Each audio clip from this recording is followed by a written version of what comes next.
German capital. Joffre and the whole Allied higher command realizes that they're on the way. It can still be won, even with Allied forces in the west retreating.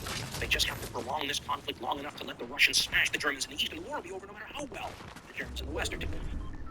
Enter Hindenburg and Ludendorff, arriving even as all this is going on by train in the east to take command of that one lone German army that's going to pull off the Russian steamroller as it approaches. The Russians' biggest victory at this point is the fact that there's an army there to fight. Remember, the entire German pre-war plans assumed a certain speed for everyone's mobilization. The Russians are the slow ones. And here they are in 2 weeks, and they're already taking towns in East Prussia. East Prussia, by the way, is this area that was conquered in the 14th, 15th century by the famous Teutonic Knights, which included a large proportion of Germanic nobility, who eventually will settle down in those areas. And so this is where some of the historic German nobility, has their big estates. The Kaiser himself, this is historic German territory with an abnormal number of the aristocracy. And it's a gateway to Berlin, and it's not far from Berlin. And the Russians manage, within like 2 weeks of the war start, forget the 6 weeks that guys like Schlieffen count on, within 2 weeks, they've got 500,000 men operating in that area.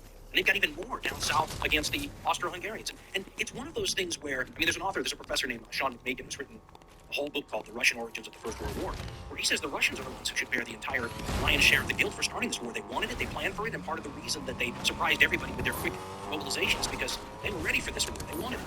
And they put up 2/5 of their army. Holy. The war started, they put the blood speak around. All of the Russians right there. The units did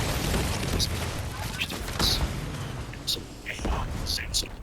And, if you look at Russian history, Soviet history too, just a piece of Russian history, that's so traditional, it's crazy. The Russians always start these wars as disasters. In the Second World War, they could hardly be it's crazy. They could hardly get very big in the Second World War. 6 years after the Second World War starts, they're feeling one of the greatest armies in human history. Very typical. It takes a long time to get started. They can be extremely formidable. They can go Hindenburg and Ludendorff. Remember, these guys are probably a little jet lagged, train lagged. Hindenburg is 66 or something, and just out of retirement a couple of days. Ludendorff has been on the Western Front since about the start of the war, where he was hanging on the door, accepting a surrender there. Boom. Days ago, I think I got him out. Essex Army back Western Front, and now here he is in the East, trying to get acclimated to what's going on. There's a lieutenant colonel, just a bravo rank for a guy who history was like Max Hoffman did. On the scene, though, who's an expert on the Russian army, and of course has been so quickly fills the It's going to be an honor. situation. Maybe the Russians. Let's go, baby. That was sick. First and the second, and they're making their way across a really difficult piece of